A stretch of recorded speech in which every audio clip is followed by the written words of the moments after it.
রাখার জন্য একটি নির্ভুল ঈমান সুরক্ষিত রাখা কোরআন শরীফের অনুবাদ দিয়ে যান। কোরআন শরীফের অনুবাদ দিয়ে যান। আজিজানে মোহতারাম, তো আমার সরকারে আলা হযরত বলেন তার দরবারে 6 জন বিজ্ঞ মুফতি থাকতেন। 6 জন বিজ্ঞ মুফতি থাকতেন। আমার আলা হযরত ফতোয়া লিখাতেন। এ বেরাদার, তো সদরুস শরিয়া মুফতি আমজাদ আলী আলাইহির রহমার রিদওয়ান, যিনি বাহারে শরিয়াতের লেখক, রাইটার, ফতোয়ায়ে আমজাদিয়া রাইটার, তো সদরুস শরিয়া আলাইহির রহমার রিদওয়ান আবেদন করলেন, হুজুর একটি কোরআন শরীফের অনুবাদ লিখে দিয়ে যান যাতে সুন্নি জগতের ঈমান সুরক্ষিত থাকে। তো তিনি বললেন, মৌলভী আমজাদ আলী, এরকম তো সময় নেই, এইরকম টাইম নেই, কখন কোরআন শরীফের অনুবাদ লিখবো? উর্দু ভাষাতে টাইমের দরকার, সময়ের দরকার, তো কখন লিখা যায়? তো শেষ পর্যন্ত আলোচনা করে বলে যে, শোনো, এই দুপুরের আমি খাওয়া দাওয়া করে যখন একটু কাইলুলা করি, ওই সময়তে তুমি কাগজ আর কলম নিয়ে চলে আসবে। একবার সুবহানাল্লাহ বলেন, একটু জোরে বলেন না।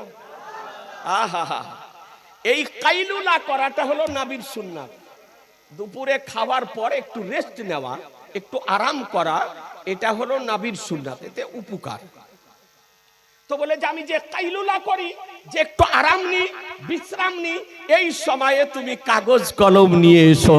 এ বেরাদার, সদরুস শরিয়া মুফতি আমজাদ আলী আলাইহির রহমার রিদওয়ান ওই কাইলুলা করার সময়, আরাম করার সময় কাগজ আর কলম নিয়ে উপস্থিত হলেন। আমার আলা হযরত একদিক থেকে কোরআন শরীফের উর্দু অনুবাদ বলে যান। জোরে বলতে হবে, আর একটু জোরে। কারো কোনো অনুবাদ দেখে নয়, কোন তাফসীর সামনে রেখে নয়, যেমন কোরআন শরীফ পড়ে এই রকম করে আমার আলা হযরত একদিক থেকে একেবারে বিসমিল্লাহ থেকে অনুবাদ শুরু করালেন। তিনি মুখে বলেন, আর সদরুস শরিয়া মুফতি আমজাদ আলী আলাইহির রহমার রিদওয়ান তিনি লেখেন, অনুবাদ উর্দুতে লেখেন, লিখে গিয়ে বড় বড় যে তাফসীর, সেই সমস্ত তাফসীরের সঙ্গে মিলান। তাফসীরে জালালাইন, তাফসীরে মাদারিক, তাফসীরে সাবি, তাফসীরে মুআল্লিমুত তানজিল, তাফসীরে কাবীর, তাফসীরে রুহুল মানি, তাফসীরে রুহুল বয়ান, তাফসীরে আপনার খাজিন, তাফসীরে মাঝারি, তাফসীরে জুমাল, তাফসীরে আজিজি প্রভৃতি যে সমস্ত মশহুর ও মারুফ তাফসীর, সে সমস্ত তাফসীরের সঙ্গে মিলিয়ে দেখেন যে কোন জায়গাতে আলা হযরতের তরজমায় ব্যতিক্রম হয়েছে কিনা। এইভাবে তিনি কোরআন শরীফের অনুবাদ লেখাতেন। সময় নেই, তিনি কোরআন শরীফ মুখস্থ করেছিলেন কদিনে? কেউ বলতে পারবেন? কদিনে? 30 দিনে নয়, 26 দিনে। কয় দিনে? একটু কথা বলেন না। 26 দিনে। 26 তারিখ দিবাগত 27 হলো লাইলাতুল কদরের রাত্রি, আর লাইলাতুল কদরের রাত্রিতে তিনি কোরআন মাজিদ খতম করেছিলেন। বহু ওলিয়া উলিয়ার জীবনী শুনেছেন, বহু ওয়াজ ও নসিহত শুনেছেন, কিন্তু ইমাম আহমদ রাজা কার নাম? যে ইমাম আহমদ রাজা যতটুকু কোরআন শরীফ শুনতেন, শোনার সঙ্গে সঙ্গে ব্রেনে সেপে হয়ে যেত, আর 20 রাকাত তারাবিতে রাজা মসজিদে গিয়ে শুনিয়ে দিতেন। মুখস্থ করার সময় নেই, মুখস্থ করার সময় নেই। একজন চিঠিতে লিখেছিলেন হাফেজ, তাই হাফেজ শব্দটি দেখে তিনি ক্ষুব্ধ হলেন যে আমি হাফেজ নই, অথচ হাফেজ লিখেছে। সেই দিন ছিল রমজানের প্রথম চাঁদ, তারাবির নামাজ রাজা মসজিদে হবে। তো বলে যে শোনো, ও যেন মিথ্যা না হয় আর আমাকেও যেন প্রশ্নের উত্তর না দিতে হয়, তবে শোনো কোরআন শরীফ মুখস্থ করতে হবে। তো কখন করব? বলে শোনো, এশার আজান হবে আর তুমি কোরআন শরীফ নিয়ে এসে আমাকে পড়ে শোনাবে। আর আমি শুনবো, তারপরে সালাত হবে, মসজিদে যাব, তারপরে রাজা মসজিদে শোনাবো। তো যখন আপনার ওই 20-25 মিনিট পূর্বে যখন এশার আজান হতো, তিনি ওযু করে এসে আমার আলা হযরতের সামনে কোরআন শরীফ দেখে পড়তেন, আর আমার আলা হযরত শুনতেন। এক পারা, সোয়া পারা, 1.5 পারা যতটা পড়তেন ততটা আপনার আলা হযরতের ব্রেনে সেভ হয়ে যেত। সঙ্গে সঙ্গে গিয়ে 20 রাকাত তারাবিতে কোরআন মাজিদ শুনিয়ে দিতেন।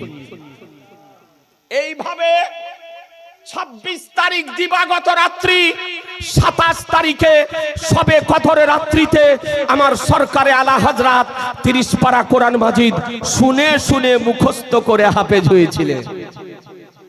তার ব্যক্তিত্বের উপরে যারা গবেষণা করতেছেন বর্তমান সময়, তারা বলেছেন যে এই 26 দিনের সময়কে যদি একত্রিত করা হয় তবে মাত্র 13 থেকে 13.5 ঘন্টা সময় দাঁড়াবে।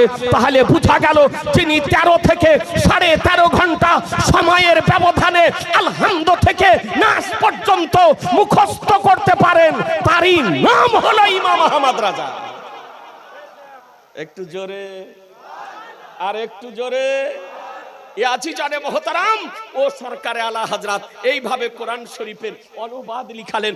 আপনাদেরকে বলতে চাই, হ্যাঁ আজকে পূর্ণ 30 পারা কোরআন মাজিদের অনুবাদ লিখে তার নাম রাখলেন কানজুল ঈমান। এ বেরাদারান ইসলাম, যে কানজুল ঈমান পাঠ করলে নবী যে খোদার নূরে তৈরি তা বুঝতে পারবেন, যে কানজুল ঈমান পাঠ করলে নবী যে হাজির ও নাজির তা বুঝতে পারবেন, আজকে কানজুল ঈমান পাঠ করলে নবী যে গায়বের সংবাদদাতা তা বুঝতে পারবেন, কানজুল ঈমান যদি পাঠ করেন আজকে নবী যে শাফাআতকারী তা বুঝতে পারবেন, কানজুল ঈমান যদি পাঠ করেন তো নবীর কি ইখতিয়ার, নবীর কি ইক্তেদার, নবীর কি পাওয়ার, নবীর কি ক্ষমতা তা আপনি অনুধাবন করতে পারবেন। যে কানজুল ঈমান পাঠ করলে আজকে আবু বকর সিদ্দিকের কি ফজিলত, উমরে ফারুকের কি ফজিলত, উসমানে গানির কি ফজিলত, শেরে খোদার কি ফজিলত, আহলে বায়াতের কি ফজিলত, আলে রাসূলের কি ফজিলত, আওলাদে নবীর কি ফজিলত তা বুঝতে পারবেন। এ বেরাদারান ইসলাম, আজকে খোদার কালাম কোরআন শরীফ কানজুল ঈমান অনুবাদ যদি পড়েন তো কসম খোদার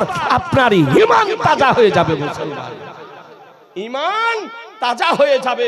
এ বেরাদার, এইরকম নির্ভুল অনুবাদ পৃথিবীবাসীকে যিনি উপহার দিয়ে গিয়েছেন তারই নাম হলো ইমাম আহমদ রাজা। এই জন্য আজ আমার আলা হযরতের 106তম ওরস শরীফ থেকে আপনাদেরকে মেসেজ দিতে চাই, এ বার্তা দিতে চাই, পেগাম দিতে চাই। এ বেরাদারান ইসলাম, আপনি মোবাইলে আজকাল মানুষ সবচাইতে বেশি সময় ব্যয় করছে নাকি গো? আপনারা হয়তো করেন না।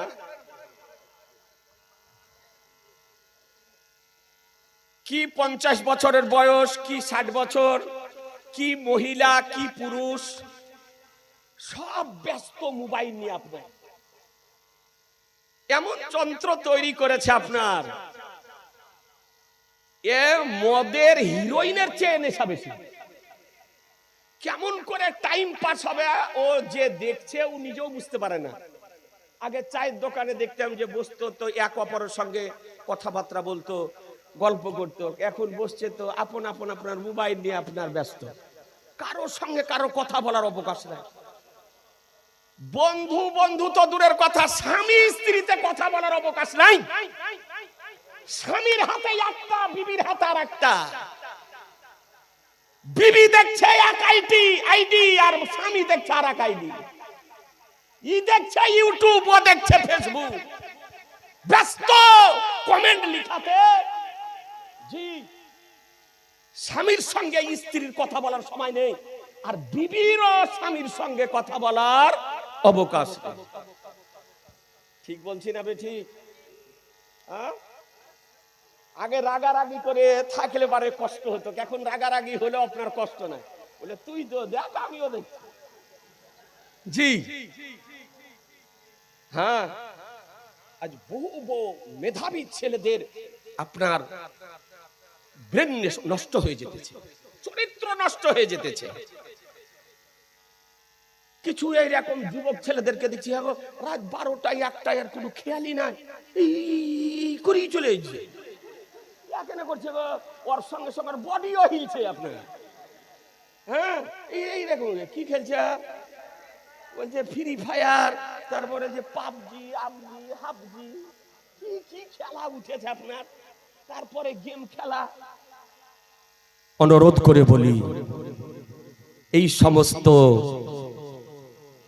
খেলা হচ্ছে মুসলিমদের জন্য হারাম। এই ফ্রি ফায়ার বলেন, পাবজি বলেন, এই যত খেলা আছে, বা মোবাইলের মধ্যে ক্যারাম বোর্ড বলেন, বা লুডু বলেন, বা তাস বলেন, এই সমস্ত খেলা হলো নাজায়েজ ও হারাম। আল্লাহর নবী বলেছেন লা তালআবু বিলাসাব, আঙ্গুলের খেলা খেলিও না, আঙ্গুলের খেলা খেলিও না, সব খেলা নিষেধ। আপনাদেরকে বলবো, যুবকদেরকে বলবো, তওবা করে নাও, রব্বুল আলামিন তোমাদেরকে ক্ষমা করে দিবে। এত বাজে জিনিস। গাড়িতে আসছি, মোবাইল দিয়ে একা একা হাসছে গো, আশ্চর্য ব্যাপার, মনে হচ্ছে টাটকা জিনে ধরা রুগী। হ্যাঁ, আগে দেখতাম জিনে যদি ধরে কাউকে তো একা একা হাসছে, একা একা কাঁদছে। তো এইরকম দেখছি মোবাইল নিয়ে একা একা কাঁদছে, একা একা হাসছে, মনে হচ্ছে জিনে ধরা রোগী। আপনাদেরকে অনুরোধ করব, যেটা প্রয়োজন আপনার ওটাই কেবলমাত্র ব্যবহার করুন, তার অতিরিক্ত পাপ করিয়েন না। অনুরোধ করে বলছি, গুনাহ করিয়েন না। এত নোংরা জিনিস, এত বাজে জিনিস, এত বাজে বাজে কথা, নোংরা কথা আজকে মোবাইলে যেহেতু ব্যবহার করি, চোখে আপনার পড়ে যায়। এ বেরাদার আল ইসলাম, তা আপনি সঙ্গে সঙ্গে ওকে সরিয়ে দেন, ওটার দিকে আর নজর দেবেন না। আপনি যতটুকু আপনার প্রয়োজন, আপনি যে কাজের সঙ্গে ব্যস্ত, যারা শিক্ষা যারা করছে আপনার, তাদের হয়তো কাজ, যারা চাকরিজীবী তাদের হয়তো প্রয়োজন হোয়াটসঅ্যাপ ব্যবহার করা, বা আপনার আরো কিছু আপনার ব্যবহার করা, ওগুলো আপনি আপনার প্রয়োজন মোতাবেক ব্যবহার করুন, তার অতিরিক্ত ব্যবহার করিয়েন না। আজকাল সময়ের অভাব। জি, অনুরোধ করব, আপনি পৃথিবীর যাবতীয় কাজ করুন, আমার আপত্তি নাই, হালাল কাজ করুন, বৈধ কাজ করুন, কিন্তু মুসলমান হিসাবে ঈমানকে বর্তমান সময় সুরক্ষিত রাখার জন্য 20 মিনিট সময় বের করুন খোদার কালাম কোরআন শরীফ পড়ার জন্য। 20 মিনিট, বেশি নয়। 24 ঘন্টার মধ্যে, মা বোনেরা ভালো করে শোনেন, আপনাদেরকে বলছি, আপনারা ভালো করে শোনেন, নিজে পড়ুন, নিজে শিখুন, নিজে জানার চেষ্টা করুন। 20 মিনিট করে খোদার কালাম কোরআন শরীফ কানজুল ঈমান আপনি পড়ুন। যতটুকু আরবি পড়বেন ততটুকুর আপনার অনুবাদ পড়েন, আর ওই ততটুকুর যা ব্যাখ্যা আছে ওই ব্যাখ্যাটুকু পড়েন। 20 মিনিটে যে সময় পাবেন, এতটুকু সময় যারা শিক্ষিত ছেলে, উচ্চ মাধ্যমিকে পড়া, মাধ্যমিক দেওয়া, বা বিএ পড়া, বা এমএ করা, বা মাস্টার যারা শিক্ষিত, যারা মা বোনেরা আছে, আপনারা আছেন, আপনাদেরকে অনুরোধ করব যে 24 ঘন্টার মধ্যে 20 মিনিট সময় বের করে খোদার কালাম কোরআন শরীফ আপনি কানজুল ঈমান অনুবাদ পড়ুন। মুসলমান বলুন ইনশাআল্লাহ। যারা পড়তে জানে বলুন ইনশাআল্লাহ। 20 মিনিট করে পড়েন। তাছাড়া আপনি অন্য ব্যবসার কাজ করেন, রাজনীতি করেন, সাংসারিক কাজকর্ম করেন, চায়ের দোকানে বসে চা খান, কিন্তু বেরাদার আল ইসলাম 20 মিনিট সময় বের করেন।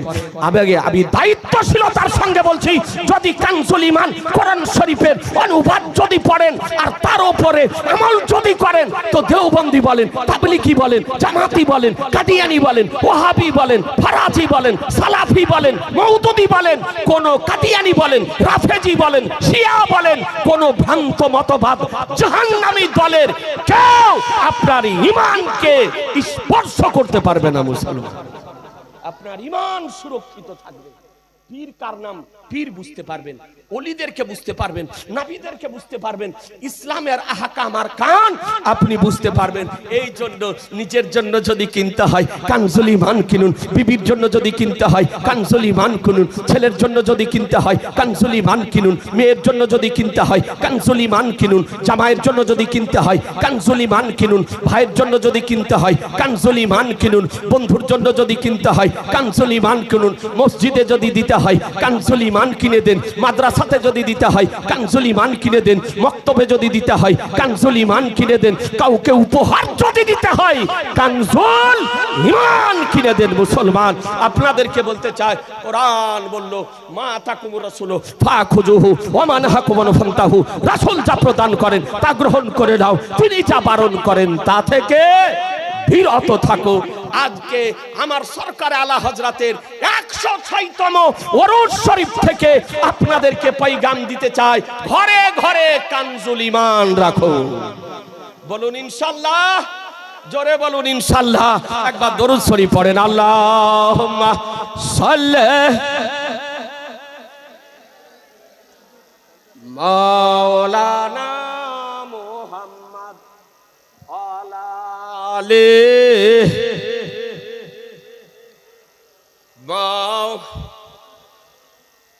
সাল্লাল্লাহু তাআলা আলাইহি ওয়াসাল্লাম। ব্রাদার আর ইসলাম, এই আমার সরকার আলা হযরতের বিশেষত্ব। আজ তার ব্যক্তিত্বের উপরে পৃথিবীর বিভিন্ন গবেষণালয়ে, ইউনিভার্সিটিতে যার ব্যক্তিত্বের উপরে গবেষণা চলছে, যার লিখনির উপরে, যার কবিতার উপরে, যার ব্যক্তিত্বের উপরে আজকে পিএইচডি ডিগ্রি আপনার প্রদান করা হচ্ছে। Misr Azhar university, Medina university, German university, আজকে পাকিস্তানের Karachi university, Punjab university, Aligarh university, ইরাকের সাদ্দাম ইউনিভার্সিটি, এই রকম কত ইউনিভার্সিটিতে আজকে আলা হযরতের লিখনির উপরে রিসার্চ চালানো হচ্ছে, গবেষণা চালানো হচ্ছে। আপনারা ভাবতে আশ্চর্য হবেন যে অক্সফোর্ড বিশ্ববিদ্যালয়ের যে আপনার ডিকশনারি আছে, অক্সফোর্ড বিশ্ববিদ্যালয়ের যে ডিকশনারি, সেই ডিকশনারিতে বারেলি শব্দটাকে সংযোজন করা হয়েছে। বারেলি শব্দটিকে সংযোজন করা হয়েছে। তাতে লিখতেছে বারেলি কি বলে, ইমাম আহমদ রাজার জায়ে পয়দাইশ, ইমাম আহমদ রাজার জন্মস্থান হলো বারেলি শরীফ। আজিজানে মোহতারাম, আজকে যে আলা হযরতের বহু বইপত্রের ইংরেজি আরবিতে ট্রান্সলেট করে পৃথিবীর সমস্ত রাষ্ট্রে আজকে আপনার পরিবেশন করা হচ্ছে, আপনাদেরকে বলবো এই যেটা আহলুস সুন্নাত আল জামাতের পথমত, তারই নাম হলো মসলকে আলা হযরত। জি, আপনাদেরকে অনুরোধ করব সকলে ঐক্যবদ্ধভাবে জীবন যাপন করুন। আপনি সুন্নি হওয়ার পর কোন আল্লাহর ওলি